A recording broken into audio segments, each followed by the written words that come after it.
Hey Goopy, you're now listening to Buddy Time. On today's episode, we're diving into some exciting conversations about the impact of AI on modern filmmaking and the power of film as a form of soft influence with our guest speaker, Victor Zheng. Ready to turbocharge your day with us? Let's begin our voyage! Hey everyone, welcome back to another episode of Buddy Time. Today we've got another special guest with us, all the way from America. So he's a true talent in the film world, versatile, passionate, and always bringing great energy wherever he goes. We're excited to chat with him about his journey and his thoughts on the future of the industry. So let's dive in and get to know him a little better. Please welcome Victor. Thank you so much for the enthusiastic welcome, and I'm very honored and flattered that I'm kind of described in that way. I still kind of see myself as a simpleton in a lot of ways. So my name is Victor Zheng. My Chinese name is Zheng Kaicheng, and I have worked in China and in the US in various aspects and fields of the film industry. I technically began late 2016, but it's never been consistently a full-time thing. Like I've taken break, and sometimes if I just don't have a gig, I will do something else. And I've worked a lot of different odd jobs in the meantime. I'm very excited to have you here, Victor. And also, I think that seems like most energetic, welcome to anybody we've ever heard on the history of this show so far. I got the energy from Victor these past few days. I feel like the opening has to give him justice. Thank you so much. I'm glad it's contagious in a healthy way. So I'm curious to know, Victor, for you, how did you start off within the whole film industry? Did you go to school for this, or how did you end up doing what you do today? So actually not at all. So I went to the University of Virginia, UVA. It's regarded as one of the better public schools in the US. I studied history and Chinese with the intention of becoming a foreign service officer. But after graduating from college, I immediately moved to China, where I was just kind of planning on experiencing for a year. I was doing various odd jobs there, like consulting, teaching English, doing some translations. But I've always been interested in media and film. And sort of my inspiration, my one show that inspired me is Avatar: The Last Airbender. And I always sort of wanted to be involved in a project that's related to that. But I never really had any sort of avenue. I don't come from a family of artists. I didn't grow up in a very creative or artistic atmosphere. I grew up in Northern Virginia near DC, and that's more of a political, financial, tech area. So film and the arts was something I really had to find on my own. And I actually began with social media in China. If you go to the depths of Google and Baidu, I was briefly in a boy band. So I actually did music. I don't know how or why. I'm not that versed in it, but I have singing experience. I did chorus and a cappella. So I did a very unsuccessful boy band thing with another guy that had more success after me. But that was actually enough to sort of get me started on Weibo in China, which is a popular social media platform there for a bit. I wouldn't say it's as popular now. And then CCTV picked me up for a reality show. And from there, I was sort of able to slowly pick things up and kind of have more references. And someone in LA saw me on that show, and then they referred me to other people. And then that led to my first commercial booking. And eventually I led to a voiceover booking. And then it just kind of built up from there. But it's hard to say if I had a peak year because, like I said, sort of inconsistent. Sometimes there were more gigs and sometimes there weren't. With the things that you studied, like history in Chinese, did you ever had the chance to use this? I'm curious to know. Well, definitely Chinese, because I had to live in China, obviously. I would say that a big part of my, film repertoire and film skills is basically being a translator or a consultant or interpreter on set. My first sort of real interpreting gig for a Chinese film set was the Battle of Lake Changjing, or Changjinghu, which is their biggest propaganda film, and it has the highest box office kind of because it had to have the highest box office because it was subsidized and promoted by the Chinese government. So I was basically not just an interpreter, but I was sort of I know the Chinese word for it. I don't even know what the best English word for it would be. In Chinese, it's called 生活制片, but I was essentially assisting any sort of livelihood needs of the foreign actors because I spoke Chinese and English. And at the same time, I was there to assist the foreign actors in this film. Foreign actors as a non-Chinese, because it's about the Battle of Lake Changjin, the Battle of the Chosun Reservoir during the Korean War. And Korean War films are a popular topic matter in China because it's one of the few times that the Chinese army objectively beat the UN. So it's a big bragging point for them. So they do a lot of Korean War films, at least 1 or 2 each year recently. I think it's so interesting how you went from there and then into film. Did you move to China then started all of it? I moved to China in 2016 and I was there until 2020, and I actually left because of the pandemic. I see. But I sort of went in and on almost, I didn't go through film school. I didn't go through any connections. It's more so, it was kind of like a combination of social media and in a way utilizing more so language skills than anything else. And then from there, I tried my best to, book a commercial, book an acting role, or so forth. But then that's also where the hybrid dynamic began too, where whether it's acting or crew work, I try to just get involved however I could. One reason is that if I only just exclusively acted, I would not work as much. So I was always open if there was some sort of crew position. For example, the Battle of Lake Changjin, there was no acting role. There wasn't even really a chance to audition, but luckily I knew one of the American actors on the project, and he said that I'm happy to have you come on as an interpreter. It just sort of came by chance. Hearing you were once a boy band. It's incredibly embarrassing, but it was a start. It was actually a start, but actually I got made fun of. It was awful. So we can still see those footages. Yeah. It's online. It's on Bilibili. It's on Weibo and Miaopai and all those platforms. And we actually worked with a relatively well-known foreign KOL there. I don't know if you know Raz, an Israeli guy. So we actually worked with him. He kind of found us through our social media, actually. And he's been sort of important in sort of setting us up. So I was kind of involved in that kind of reality show circle, the 综艺节目 in China.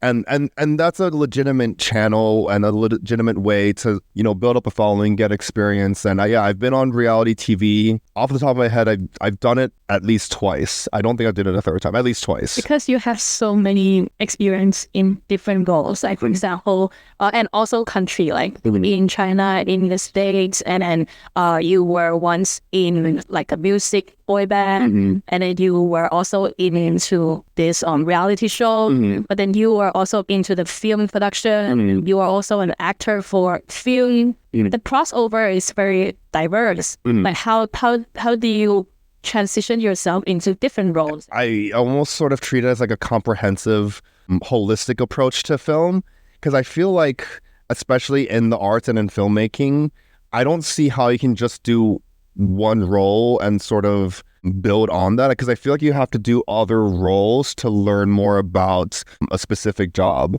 I think one example is most directors do and should take acting classes, whether they want to act or not, so they understand what their actors are going through in their process. So I feel like if I'm an actor, if I'm a production assistant, if I'm a script supervisor, if I try light, which I've done lighting, I've done sound at least once or twice. And I feel like every little experience has made me a better overall filmmaker. So in a way, the way I reflect on it is that I'm almost like a cheap or discount producer. I'm kind of like building myself up to that. But since I understand each role, at least to a moderate level, I know sort of what to look for in terms of especially building a team, because I've done essentially every role myself. The only exception is like hair and makeup. But I would be open to doing it. Like if someone said that, hey, I need like a makeup assistant, like I would do it just to learn it. And I think that would make me an overall better filmmaker. And I think it would make me a better actor, because I think that I would know how to do a better job preparing my own makeup, which I've done before, but I haven't learned formally, if that answer makes sense. If I had to sort of break it down, I find myself loving producing in general. I love directing, I love acting, and I like editing. I know I'm being greedy, but like I would say those are the four I enjoy the most. And for better or for worse, I'm very scattered, but I basically have experience in almost everything if it comes to film. Like I've sound design, I've even done like VFX. I know how to color. I know how to color correct with the Adobe Premiere system. I understand how boom mic works. I've done grip work as a lighter. and I've been a production assistant for many of the bigger studios and companies in the U.S. Like I've done production assistant work for Apple TV, specifically for Natalie Portman on Lady in the Lake. That's the name of the show. I basically worked like over 2 months on that and so forth. And like I said, I think it's the culmination of these experiences that makes me a better overall filmmaker. I do think maybe the disadvantage is that I'm not necessarily seen as a specialist. So sometimes when people think of Victor or think of me, they're like, what does he do exactly? Does he do everything? But he can't do everything. So basically I'm saying like I'm too good to be true.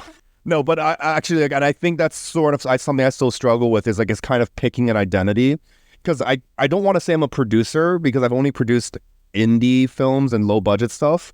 And even though I sort of have training as a producer, I don't have sort of legitimate production experience, if that makes sense. Like I haven't produced a big budget film yet or something that's regarded as a big budget film. So I have to be careful about calling myself a producer.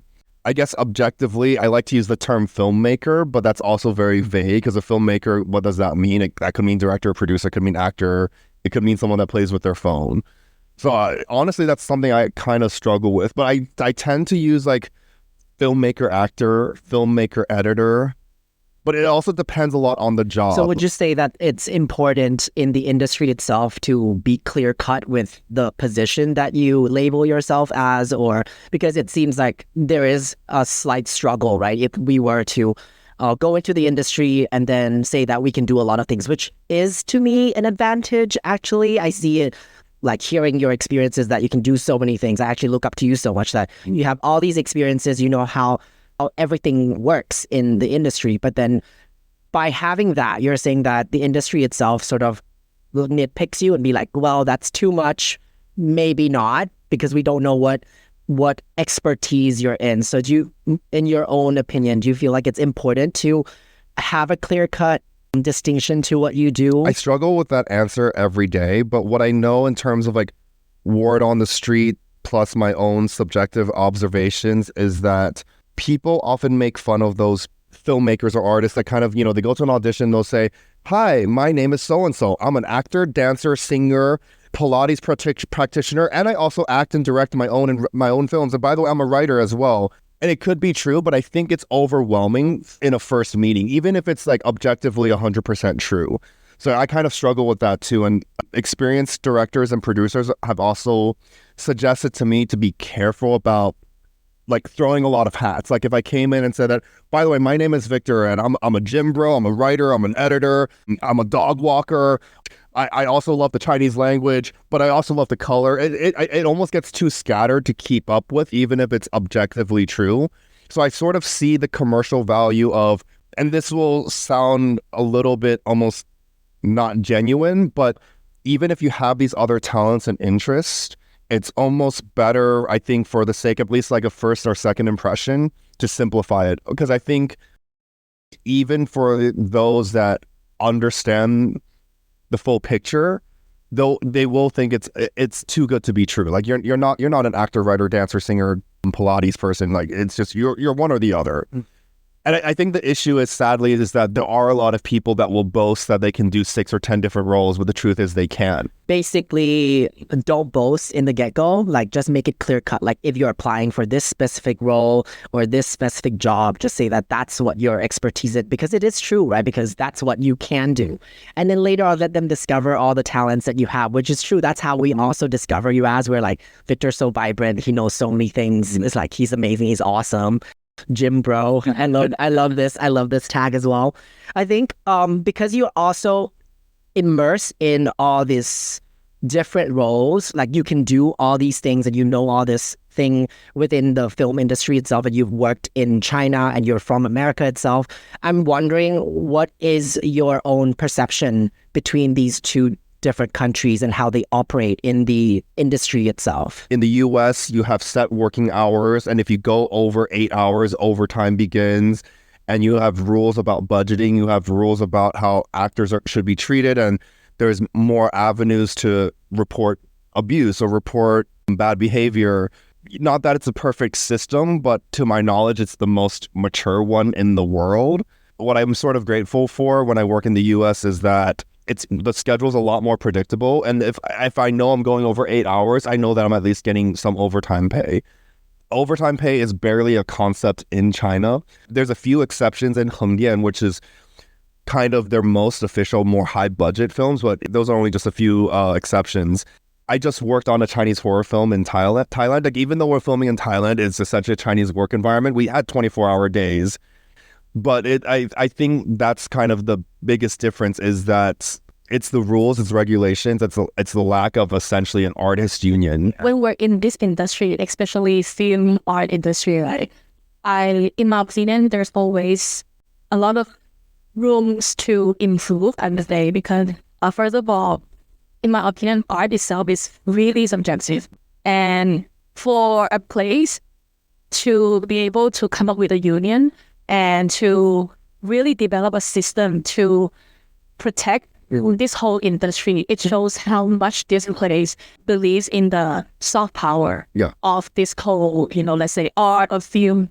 And in order for it to help generate more, let's say, helping with the economy, the GDP and everything like that, right? So I think if we talk about how mature the system is in one place, it kind of also reflects how that country or specific region or place views the importance of art or film. No, I think, and this is almost going to get a little bit political, but I think whether it's deliberate or not, that the United States has always been very clever and smart about investing in its film industry, because I think we can say this with both objective and subjective data, is that Hollywood films, American films and TV shows and music is the most influential. It's like almost wherever you go.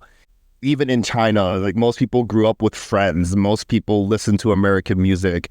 If you go to parts of Africa, they still stream and watch American movies. And the soft power of Marvel and DC is just incredible. It has a fan base everywhere. And only countries that's kind of come close in terms of that magnitude of soft power, it might be the UK and South Korea, Japan with anime. But otherwise, yeah, I think that, again, like I said, I don't know if it was deliberate, because the U.S. government, to my knowledge, has never directly subsidized money into the film industry, but it's just sort of always been the center for creating films, creating stories, and it had that chance to build on top of that, and then naturally kind of the most experienced and best artists want to come to the U.S., whether it's L.A., New York, Atlanta, and even other little hubs. So would you also say that in terms of freedom of creativity in the Western world, you guys have more? Yeah, essentially, I think in the United States is that the audience is your king and god. Again, there might be like some crazy exceptions, but you can essentially film anything you want in a U.S. union production. Like, the content doesn't really matter, like, regardless of how extreme or not extreme it is. And of course, that's obviously a challenge in China, because you need to get past the censorship and propaganda bureau. And it's obviously a problem in other countries, because not all kinds of content are approved. But essentially, if you're filming in the U.S., as long as it's not directly hate speech, and even then, there have been very extreme content on all sides filmed, for better or for worse. The U.S. has a room and system for that. And I think that's why, and I hope I don't sound like a patriot, that's not what I'm trying to be, but I think that the U.S. creative market is number one and the most influential for a reason. I don't even like Taylor Swift, but I'm always amazed by how influential her music is. And I mean, even in countries that claim to hate the U.S., it's ironic, because they watch American movies and they love American celebrities.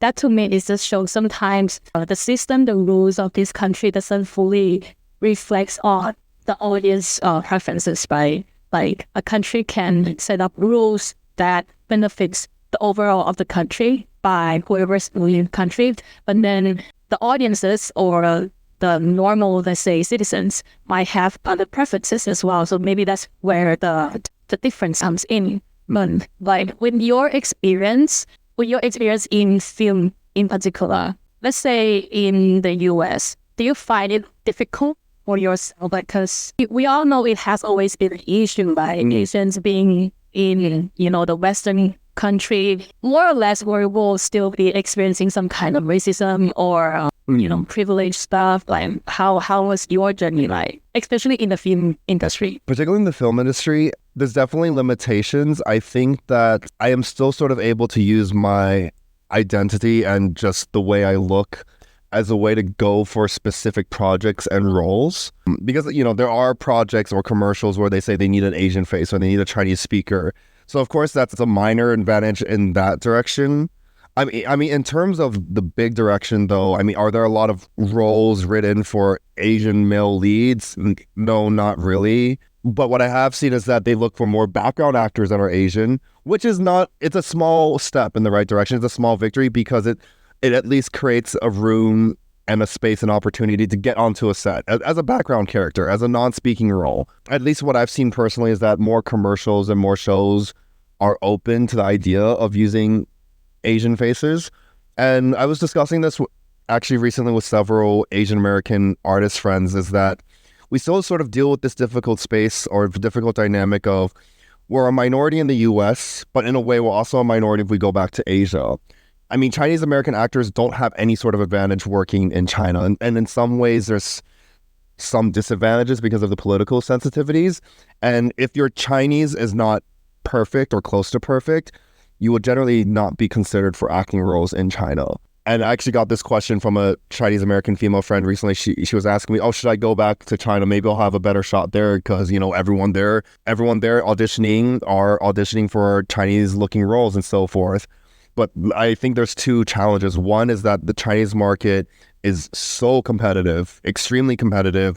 And I think connections there matter more than in the US. And they matter a lot in the US already.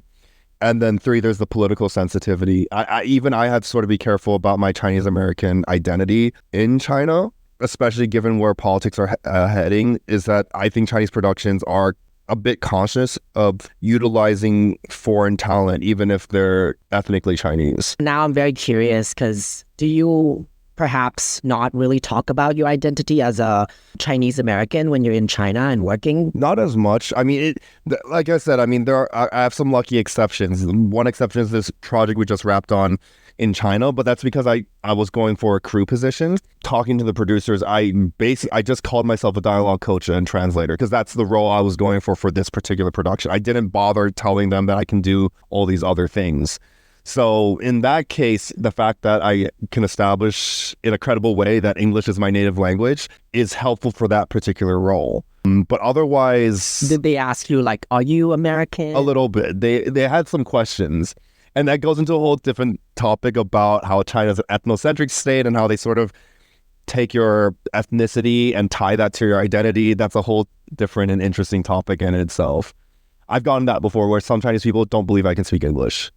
It's an interesting dynamic. Speaking of like experiences that you were talking about, being in America and then all these experiences that you honed, I'm actually interested to know because you said that you studied history, right? But then you made your way into China and then you happened to explore like film and then got into the industry. Mm-hmm. I want to know like if you were to recommend people who were to travel to China to start and become something or do something, have a role within this industry itself, how would you recommend them to start? Because I think the Chinese market's not ideal for a lot of reasons, especially after the pandemic. I don't really see why you would want to grow in that market unless you only speak Mandarin Chinese. I think especially after the pandemic, the number of productions have significantly gone down. The budgeting has significantly gone down. I think it's a very interesting topic because from my own experiences and what I'm seeing these days, it's actually, I don't know if it's true or not, but in terms of the media itself, for me, it's the opposite.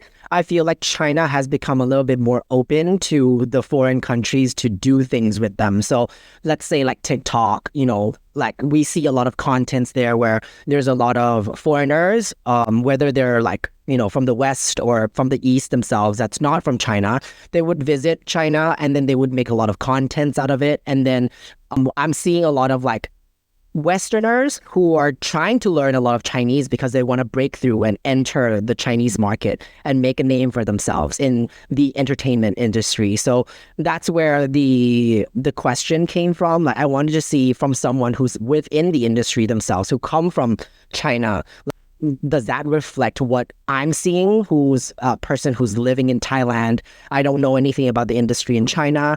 Hearing what you're saying, I feel like it is the opposite. Like, it's not actually being really invested upon. Is that true? Is the market you're referring to, is that more of like a social media market, or is that the actual film and television market? I categorize what I'm saying in terms of the entertainment category. So not necessarily film, because I mean, I myself don't watch a lot of Chinese film, but when I do watch, let's say like reality TV, or I watch TikTok, just basic social media things that I can get information from in terms of the China as a country. These days, I'm seeing a lot more foreigners interacting with China, wanting to learn Chinese. Even in Thailand ourselves, like we have a lot of Thai people who really want to get into the Chinese market, right? And then they try to find ways to link up, like even in marketing itself, like they are trying to now start to borrow actors in Thailand who can speak Chinese to do commercials for them, or vice versa. There's a lot of that intersection between countries. People want to go to China and start this. Is there a way that you think could be helpful for them, or do you feel like this is a market that is just plain outright like not really possible to go in if language is a problem? Again, I'm not a social media expert. I barely use TikTok or Douyin. I don't observe that market that much. But even then, like there are a lot of inherent challenges with the Chinese system. First of all, it's a very insulated system. Even their Douyin and their TikTok is not it's not technically the same thing.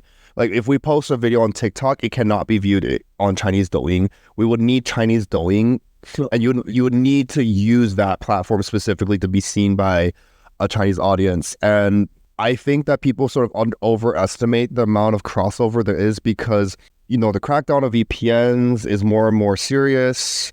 And most Chinese people don't actually have access to a VPN, so their access to international sites and platforms is incredibly limited. Like I said, because of the insulated system in China, they don't have YouTube, they don't have a lot of streaming sites. They can only sort of watch what is permitted to them. I'm leaving out the exceptions of people who have VPNs and stuff like that, because that's actually in a very hyper minority. The Chinese market, there's not many international speakers. There's not many English speakers in the Chinese market audience or people that work in it. So if people want to work in China because they have a genuine love for the country or the language and they want to experience it, I think that's okay to go for it. There's probably an argument to be made that the market is a little bit better now than it was last year or anything, but my general observation is that it's still struggling, and that's tied to the whole economic situation in China. But then some, Chinese patriots will probably counter with, no, actually our economy is great, it's just Western propaganda. But I think that the general economic issues and general funding issues is incredibly apparent, and that anyone looking to go into the Chinese market would need to know Chinese, essentially. Or if they're okay, and people do this, like if they're okay with being a foreign face, like if they're ethnically white or ethnically black, then they can play token roles. But even those token roles are far in between. There's not that much left. Before the pandemic, there was quite a bit. After the pandemic, people like myself and others, we've left the Chinese market because there's not much opportunities, even for people who are bilingual and sort of established. So that's why when you ask me this question, I'm almost a little bit puzzled, because I would just recommend people that want to get involved in film to honestly go somewhere else for now. Yeah. Things could change in the future. Like maybe China will have a huge art and economic boom years in the future, but I just don't see it right now. I don't think the U.S. is in great shape either. So there is sort of like a big existential question of like, okay, but where do you go? And honestly, no one has a good answer, in my opinion. Hearing this, it's definitely very insightful because what I see is the opposite, and I don't know how this is becoming like the framing of it is a thing, because I was actually introduced to like, it's called like The vertical shorts. like vertical shorts. Like Sid introduced me to vertical shorts, and that's something that from the previous podcast episodes as well that we've learned that it's becoming a very big thing in China. And I would say that that's the intersection between like film world and also the social media world, right? And with that particular thing that's also doing, it's like, it's working. I don't particularly see a lot of, I would say using my example probably is a bad one because I don't particularly see a lot of foreigners doing that just yet. What I'm trying to say is I see a lot of foreigners trying to want to break into the industry to do something with, you know, the Chinese and go into the industry. But it's just interesting to hear your perspective of it Yes, all. no, and to kind of confirm what you're saying is that there is a vertical short market in China, and there is some amount of investment and money in it. And I've even seen casting calls for foreigners to do it, but I've always saw that the budgets were really small because they're meant to be cheaper and cheaply made and then just distributed super quickly. And maybe it will change by the time this podcast is released, is that I know there are attempts to spread the vertical short dynamic to other countries. I even want to try it in the US. It's just not picking up at the moment. So I'm just saying that I'm aware of this trend, but at least to me, even with the vertical short trend, it has not inspired me to go back to China and be like, yes, I'm going to work on this. Still, to me, definition of like what exactly is film and what exactly is social media. Now, in between, there's this new thing called vertical shorts, which it does look like a hybrid baby from film and social media, because it's a short film. It's like, yeah, it's basically the format of short film into different episodes, but we can call it a series too. Like, even if they have different episodes, but we also cannot call them series. So that's why there's this new format that is being called vertical shorts, right? So do we categorize this into part of the film, or do we categorize this more so into the social media? Right now, I'm with my personal definition, I would rather categorize this more into the social media, because even though the objective of producing this kind of creative pieces could be the same, but overall, I remember sharing this with Winter as well, that in my definition of a film, it's very long, 2 hours, and then the timeline of developing our initial motion towards the film, and then we'll have a climax, and then the climax comes down, and then, and a fade out slowly. It's like, we have to strengthen the timeline in the film, and it has to be in one place. And once people get into, the theater, the cinema, and then they just have to sit there for an hour and a half or 2 hours to finish the whole film, unless they voluntarily to just walk out of the cinema, right? But for social media stuff such as vertical shorts or even TikTok, reels like that, the attention span is very short. That's why if we talk about the timeline or the climax, it's just like our heartbeats. It's up and down, up and down, up and down. It's really, really short. But in movie, it's gradually going up and gradually going slow. So my definition of film and the contents that are in short form, it will always be different, even though we will be casting actors and actresses, producers to produce different contents. But definition of it, to me, I still see quite differently. My debate on this particular point, I would say that it really depends. It really depends how the story is written. You know what I mean? Like the ups and downs and things like that. But I think it's okay. It's okay to also identify like vertical shorts or whatever it is on social media as its own genre of like film, just like we were watching YouTube videos, that's a YouTube video. And you watch films that are longer, that you say like an hour and a half, 2 hours, like a typical film.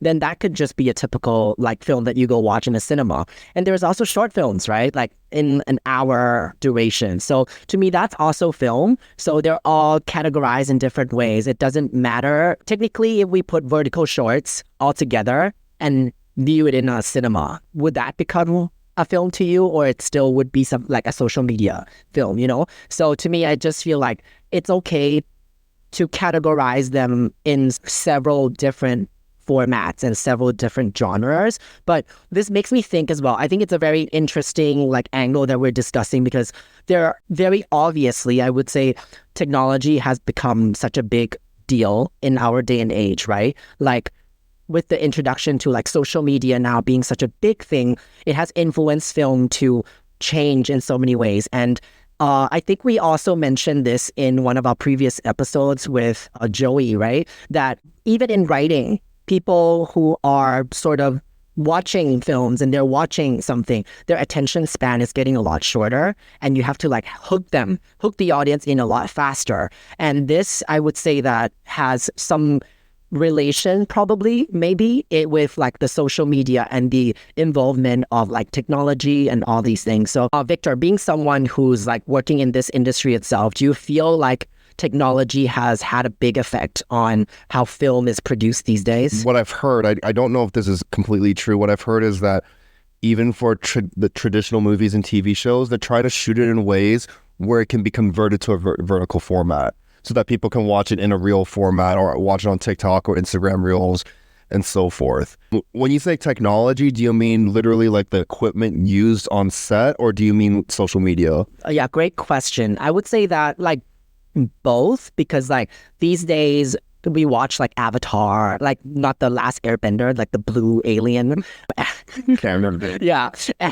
And like all these other like Dune, you know, like these sort of movies where they use a lot of like technology and the way they're shot. Like I know I watched Star Wars as well, and then they shoot this whole thing within like a 360 like projector screen style like set, you know, like all these technology has influenced film is being produced. In many ways, what I'm trying to understand is, do you feel like all these things is affecting the industry in any ways? Like, do you feel like it's harder to get jobs because now we don't really need to have all these typical people helping you out anymore? It's like, I can use a robot to help me to fix this problem. Like, has that been a big point, or has that affected people around you or yourself in any ways while you're in this industry? I don't think you're misinterpreting this, but just in general, I think a lot of people mix up VFX and AI. It's not the same thing, because VFX has always been a part, not always, but it's been a part of filmmaking for many decades. Like special effects, CGI has always been in filmmaking, and they hire hundreds of CGI artists and VFX artists that are very talented, hardworking, probably overworked. So the issue now in terms of like changing technology is, of course, like certain things, like yes, like Adobe Premiere gets improvements, Adobe After Effects improvements, or there's a new editing software. But I think the major thing that is most controversial, and obviously so, is AI and the use of AI, because AI can generally do everything right now. Its quality is definitely very dubious and mixed, but AI can write scripts, AI can edit, AI can color, AI can make music, can make background music, AI can do VFX and so forth. AI can make images, and there's various programs that have already been released to do that. So, and that's actually a sort of, I see it as an issue in China and the US, where there's a lot more investment in AI and robots than in people and artists themselves.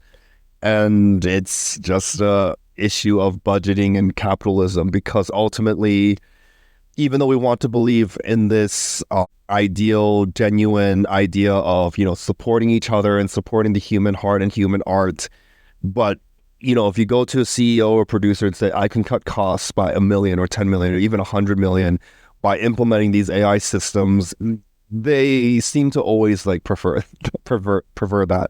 It's frustrating, and I think there are tangible results. I was skimming through articles today about AI's impact on the industry, and I'm part of many work groups that say that there are people who have not worked for months, maybe even over a year, and some of them have won Emmys or have won awards, and they say, wow, like right now I'm not working. And I think a big issue, at least in the US and probably in China, is that the rich peoples, the people with money and the resources are putting hundreds of millions into AI technology, but not into studios or into making projects. And another side issue in the US is the political issue, that it's an election year. So a lot of people are putting their money into the candidates they want to support. Like Disney is generally a Democrat supporter, so they put a lot of their money into funding the Democratic campaign. As an example, there are also plenty that support the Republicans. So, their money is being directed elsewhere. So right now, there's just not many projects filming in the U.S. And in China, you may have heard about this, is that Jackie Chan had a film. I believe they re-released The Myth or something, and they used his likeness. He was not even on set. And they used his likeness as there was an AI Jackie Chan in the film. I think technology will always be improving. Yeah, because humans are improving as well. So yes, the investment into AI, let's say, for example, is huge. But then it is also the fact that technology such as AI is providing some kind of convenience. But after all, technologies like this needs a mastermind behind to control them, right? So yeah, in a way, some position in several industry could be replaced by robots, by AI. And most of the time, in my opinion, the positions that are more on a routinous job or that can do repetitive jobs are most likely to be replaced. That's why, especially let's say for factories, factories one of the first that's being affected because a lot of the factory jobs, they are repetitive jobs, and robots automation can completely replace all of the repetitive jobs of an individual and even provide a higher efficiency and productiveness compared to a human being. And of course, as a owner of the factory, they would love to invest in that, right? But when we talk about art, again, art is really diverse, really, in different forms. Sometimes not like a technology probably cannot fully replace art, I would say, but more so become a tool for us to really, utilize and help increase, let's say, the efficiency of the work and so on and so on.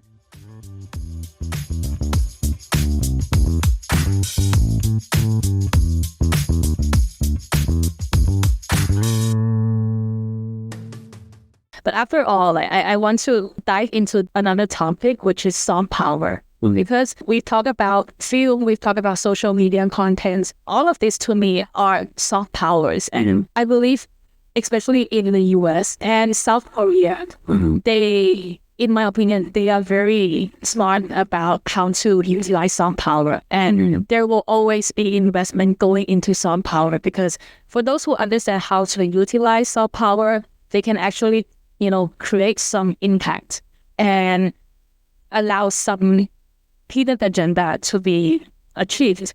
So regardless of power will always be existing. And I do believe that some power, it will be an ongoing thing. So if we're saying that, okay, film industry, let's say film industry in the America, in China so far, it's not looking good.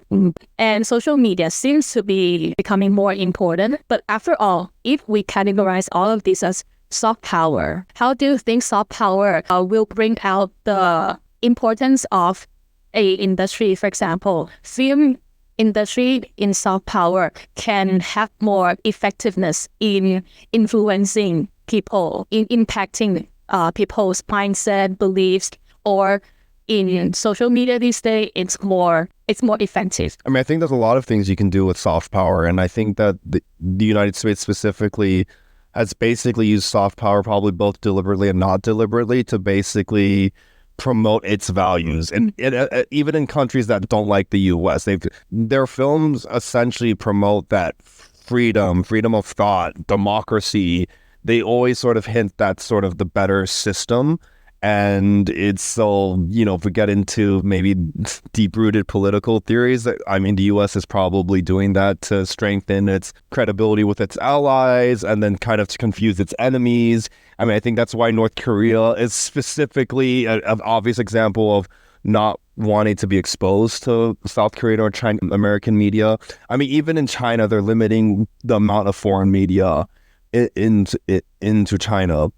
And I don't know if that answers your question, but I think that, what the U.S. is doing is incredibly clever, whether it's on purpose or not. And I've seen so many examples of this personally and in my own studies. One example would be when I went to Brazil for part of a university trip, and I remember a story very profoundly is that they say that, when the Chinese and the Brazilian diplomats meet, it's very formal, it's very polite, but ironically, they sometimes don't necessarily even speak in Portuguese. They sometimes speak in English, which is again, another example of American soft power. It's sort of two foreigners using the American language to talk.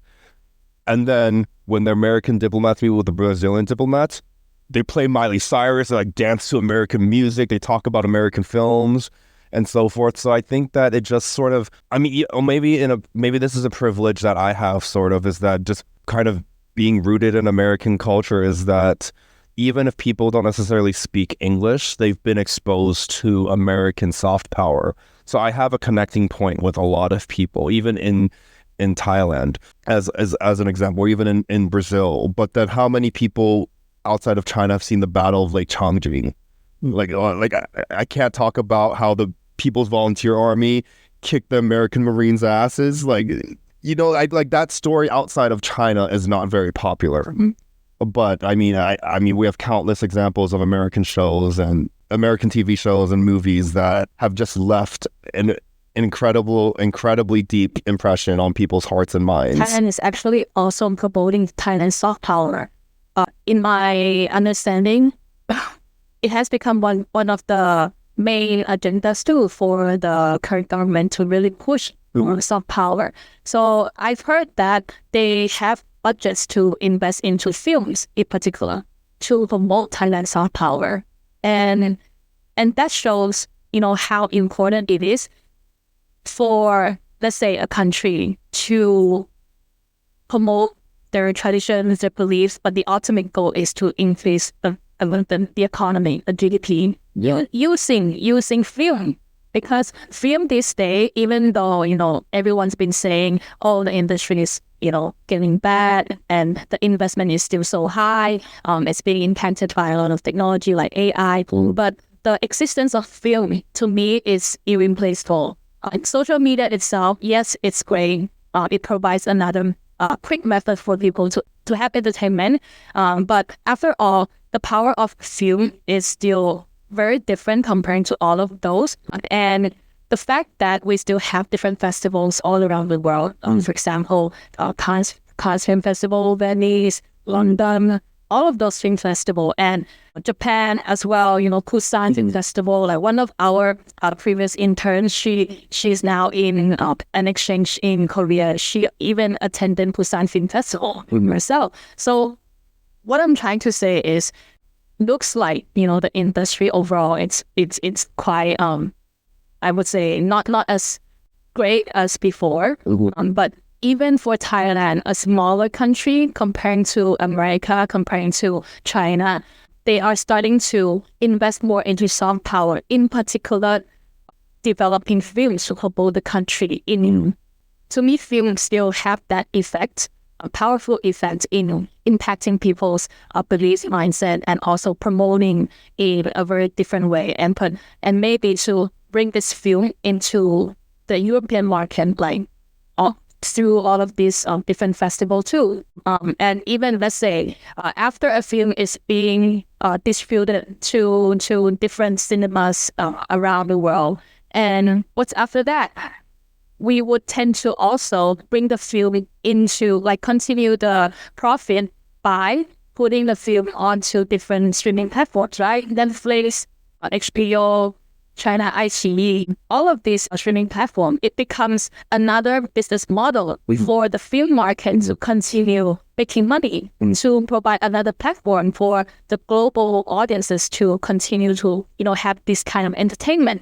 And that to me is a benefit, that normal citizens can continue to watch, the creative arts that you guys produce. And that's a great thing to me. So I really have kind of, it sounds quite, I don't know, maybe naive, but I do still have a lot of belief and hope for the whole film industry, especially if we're linking film industry with soft power, starting in Thailand. And I'm sure you sort of like within your stays in Thailand, you probably seen experience how colorful Thailand is, how much of creative rooms that we can have over here. And I do have quite a positive, thought and opinion on the film market over here. If we want to try something different or produce something different, if we like, I don't know about China, I don't know about America, but in Thailand, I feel like this is where the new creative hub could be. So I'm pretty positive about. Yeah, I think Bangkok and Thailand has that potential. And I've also heard the same thing about investments in Thailand films as well. I heard something specific. I'm not an expert on it, but I've heard specific investments and projects about Thai patriotic films. So I'm excited for the Battle of Koh Chang. I'm excited. Please cast me as a soldier, whoever's directing that. Or, if you're doing anything on the Siam-Burmese wars, like I'm a historical consultant, I'm ready. But I pointed this out also, or this is also kind of an interesting topic too, because I feel like Thailand might be an interesting direction even for myself or other foreign filmmakers, or it doesn't matter where you're from, because I think that sort of Thailand's sort of a relatively untapped market. And it's, from what I've observed working here for such a short time, is that the market is still pretty consistent. There's a lot of films and TV shows being produced, and of course, stereotypically, like I learned about Boys Love recently, and it's just amazing to see how influential that is, not just in Thailand but abroad as well. Boys Love is popular in China. And people are kind of downloading Boys Love illegally in China, which is fascinating to see. And I would go sort of a step further in that I think Thailand's not dealing with the difficulties or frustrations of the fear of AI that China and the US are. So I think that, for better or for worse, for now, that Thailand, at least the film market, its creative space, is sort of free from that burden. I never heard a single sentence of people saying I'm scared of being replaced by AI, but I hear that all the time in the US. So I think that I'm curious to see what the future of the Thai film market is. I would love to get more involved here. I do know and agree that the general direction is that there is hope and there is a desire to create projects here, which I believe is maybe Thailand's current advantage over at least the Chinese and American film markets, and even the other East Asian markets at this moment. I think just to add on, it's not just BL now. Actually now, especially in Thailand, the GL is also coming up. Oh, wow. So I've been charting in my head the full conversation that both of you have been talking about. And I just want to sort of stir the pot a little bit and offer some of my current thoughts from hearing both of your talks. I feel like throughout our discussion, we've discussed on two different topics, right? So first, we talked a little bit about the AI. So to me, this particular talk that we're talking about is like the method of how to create and produce films. Whereas when we talk about soft power, is the method of how we use the product of what we create out of what we end up having. And these two different things, I would say, are interconnected, but two separate sort of conversations to have. I think they're both very important topics to have. But within the AI itself, it's just a thing that I'm having a existential crisis in having a thought right now in my head. Because then I'm thinking, do you think, like for both of you, do you think that, because Victor did mention that there was this project where they did an AI version of Jackie Chan himself and things like that. I'm like, okay, so if they can do that of a person, then they can technically just do the whole film itself out of AI, right? Animation. Yeah. CGI animation. So CGI animation, so AI, and we did talk about this a little bit as well, as like I was talking about I wasn't being clear because I wasn't sure how to define it myself, but now I'm a little bit more having a little bit more understanding after hearing what Victor said. So, I mean, the AI's development is also the technological development of what people use in like films, right? So technically there is a chance that AI can generate complete films without using anybody. So just as one person can just be like, generate me a 2-hour film of like Sin and Victor dancing to YMCA or something. Yeah, like that could technically be a thing. So then do you think that like the industry itself has a risk of going fully AI in the future? Yeah. Because I come from a theater background and my brain immediately went to, wow, like at least theater is safe because theater is live, right? Like we perform things live. You can't AI myself live on a stage. People go to theater and experience people's acting, experience the whole production in its live format, whereas film is a media format. And it just made me think about AI, and people can use whatever AI creates for soft power in any way that they want. It could also be propaganda. It could be fake. It could be all these things. That's why like in social media these days, there's also like the thing where you have to also put whether or not it's AI generated for people to have some conscious like thinking when they're viewing something. It is a powerful tool, right? Like film is a powerful tool to change people's minds. But just going back to my basic questions to what I'm trying to say is, do you feel like AI can just totally replace film in the future? I think that possibility is a realistic one. It's not to say that it will replace the human workforce 100%. There will always need to be people on a project. And I think that the existential crisis that we're dealing with in the United States, art circle, film circle, is that how do you sort of incorporate AI? Because there's no way to avoid it. AI is going to be developed whether we like it or not. So it's sort of how do you sort of incorporate this in kind of a humane and fair way? And there probably will never be a perfect way. And I'm pretty sure that these next few years, if not even decades, will probably be kind of painful as we try to figure that out. I think that ratio of AI to human employees and workers on a project is going to change drastically. Again, as you both mentioned, though, like the director, the producer, and like the people overseeing the project, like we will need actual humans for that.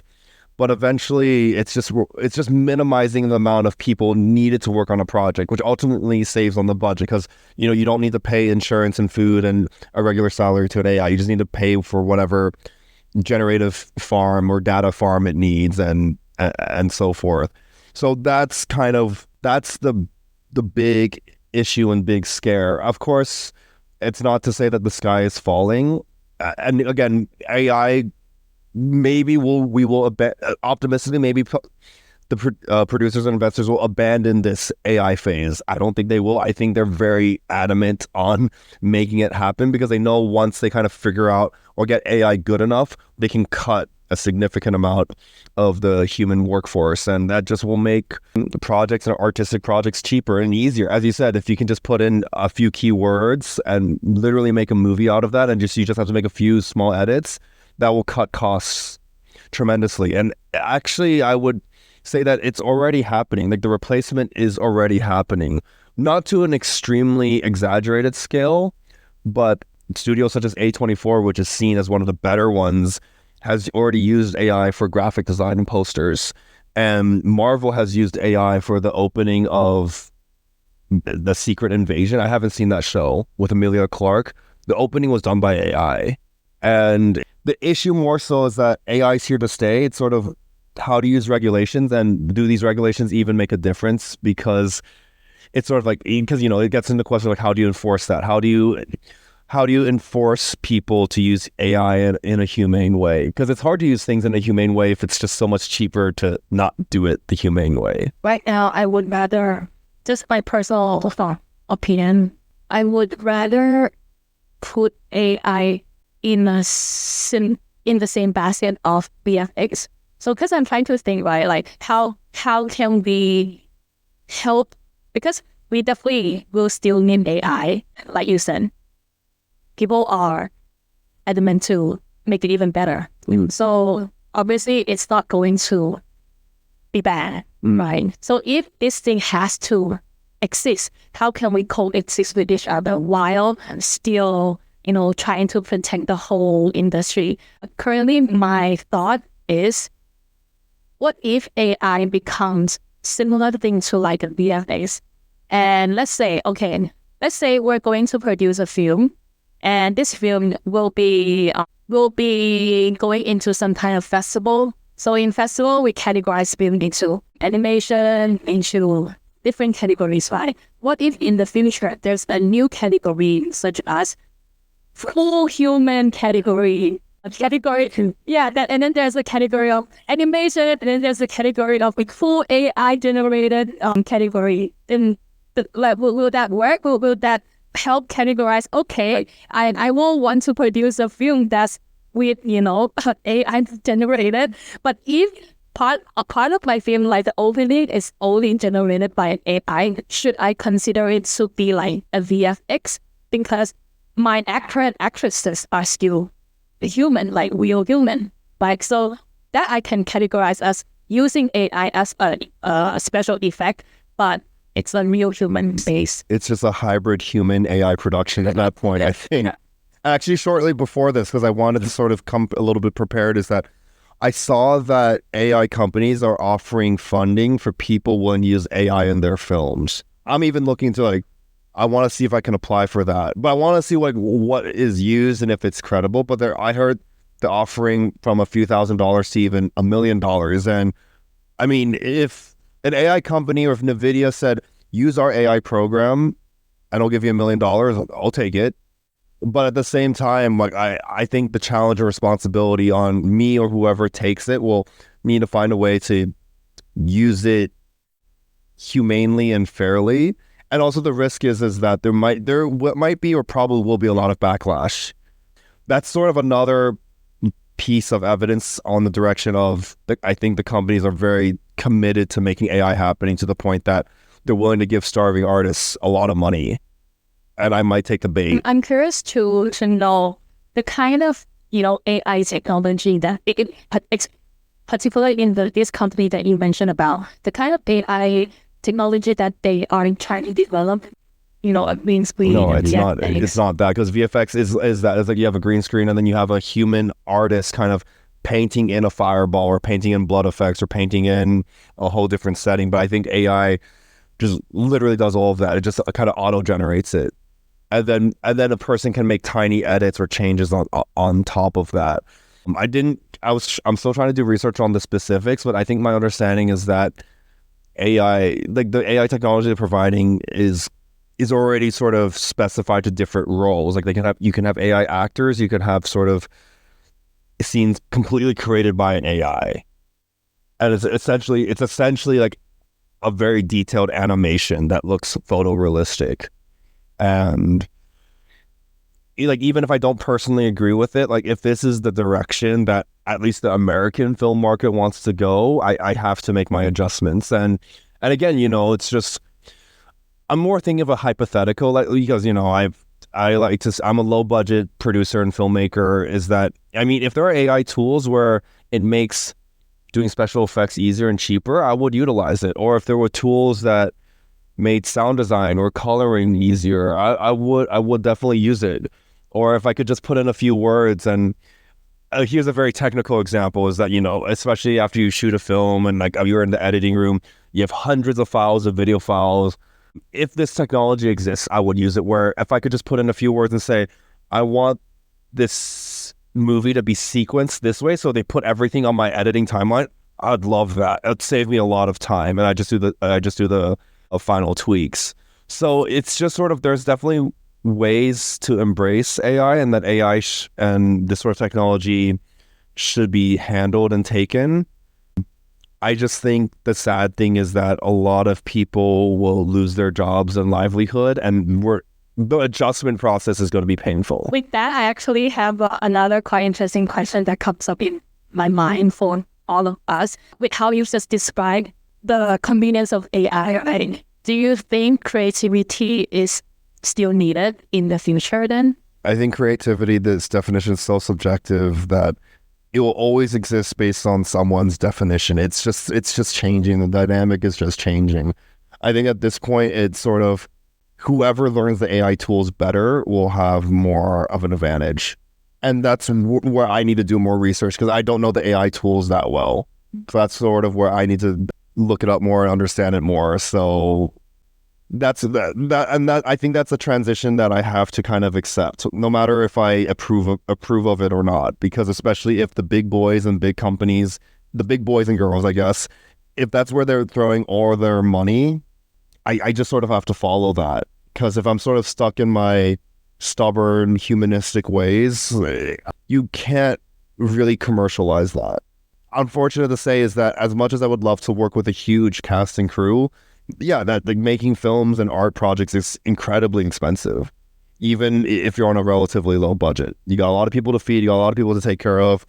Props and stuff just never comes out to a cheap receipt. I agree. Like financial like considerations always a big thing, especially in the arts. Throughout my whole experience has always been like that. And I really like, Sin, what you brought up, because that was also where I was going to take the conversation, because I also have 2 points that came up. The first one was what Victor said about like the whole concept of like, if AI could take editing into this particular realm, he'd use it. And I feel like in many ways, if AI, like any of you AI companies are listening to our podcast episode, you know, we're like we can also do an episode where we talk to your AI. Yeah. And then we can do an episode like that, you know? So there's like lots of collaborations, like opportunities there, but there's Amazon, Netflix. Would love to collaborate in some ways, or you can also sponsor us and we can also use your AI platform on our podcast. Anyways, but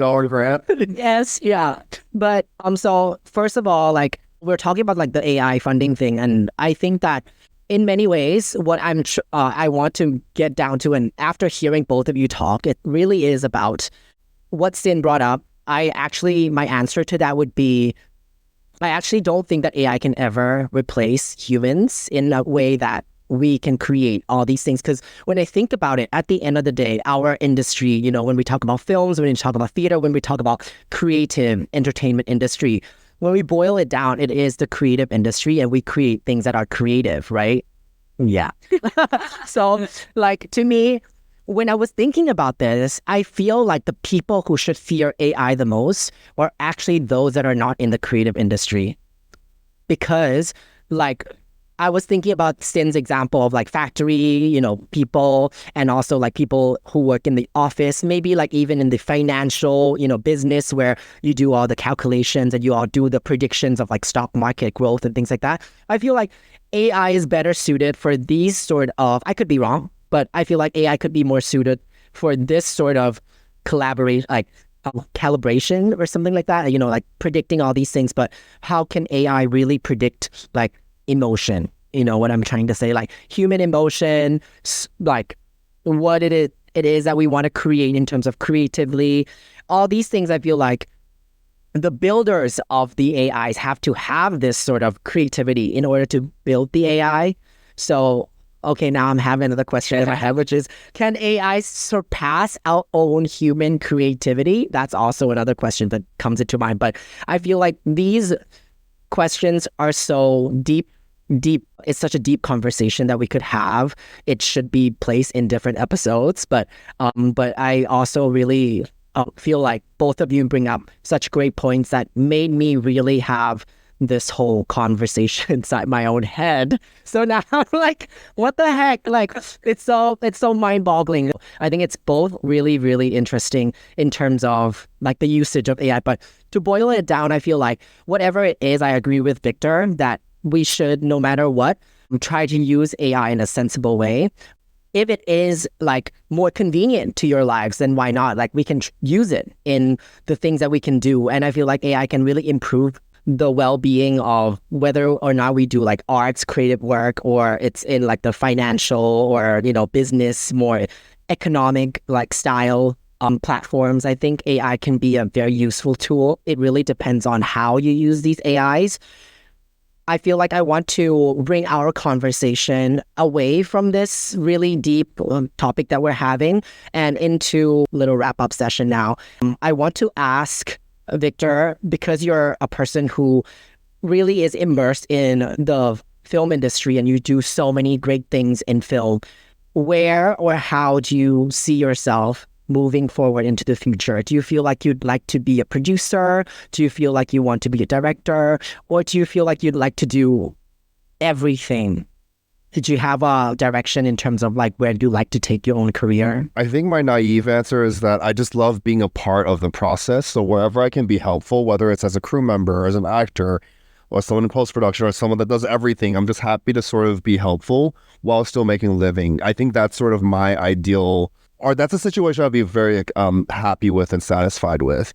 I mean, in my dream world, I'd be kind of a consistent producer slash actor, so to speak. Kind of overseeing the production, but still kind of getting to play in front of camera. That's my ideal dream. It's very difficult to achieve at this moment. So where I am now, I just feel like I'd be grateful for sort of any sort of opportunity as long as I'm sort of helping with the creative process and as long as my own economics are settled. I feel like just knowing you for also not a very long time, but I definitely think that producing is something that you'd be so good at because you bring about to like the room an energy that makes people want to work. You know what I mean? Because you are a person who loves sharing, and that's it's a quality that I feel like a lot of producers should have, because it's not like you just want to keep something for yourself. You want to share these moments with the people that are around you, and I really appreciate you for that particular quality that you have as well. I want to ask, in terms of film itself, what does it mean to you in terms of what do you get out of it as an artist or as a producer or as whatever? Like, what is it that you feel like you get out of this? It's a creative outlet for both myself, but also an opportunity to entertain others or to make others feel a certain emotion. And I think that's the very cathartic, but that's the amazing part of it, is that I kind of get to play with all these various emotions, whether I'm as an actor or I can facilitate the emotion as a producer or director, and then kind of get to see people's and audiences' reactions, I think is the most rewarding and outstanding part of this. Because I think that's essentially what you're doing as a storyteller, is that, first of all, whether you're behind camera or in front of camera, you're essentially playing professionally, is almost like the way I would describe it, is that, you're playing with a certain story, you're playing with a certain emotion, and then you're trying to evoke a certain response from the audience. So essentially it's like you're manipulating yourself to manipulate the audience in a hopefully healthy way. Of course, like, people have different purposes and agendas for why they tell stories.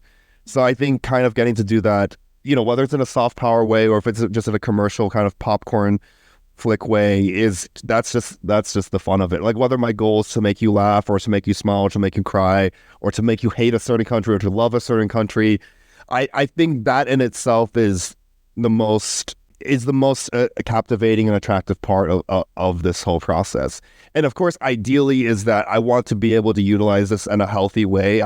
I'm sure people and myself have made our mistakes. Like, I'm sure maybe my goal is to make people feel inspired, but I made them feel crappy or something.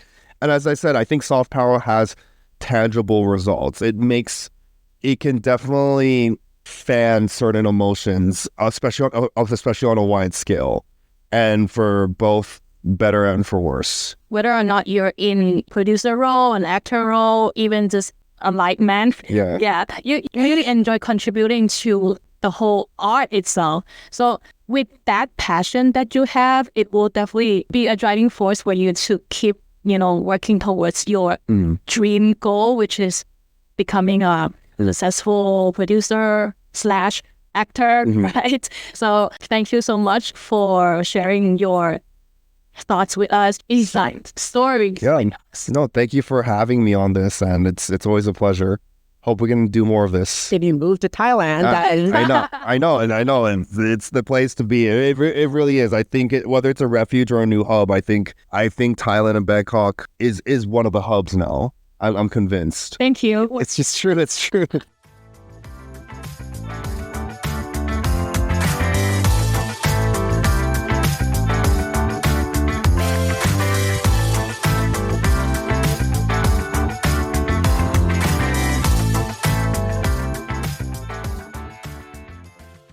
And that brings us to the end of today's episode of Buddy Time. A huge thank you to Victor for joining us. It's been inspiring to hear from someone so passionate about the creative process and dedicated to making an impact in the film industry. We hope you all enjoy the conversation as much as we did.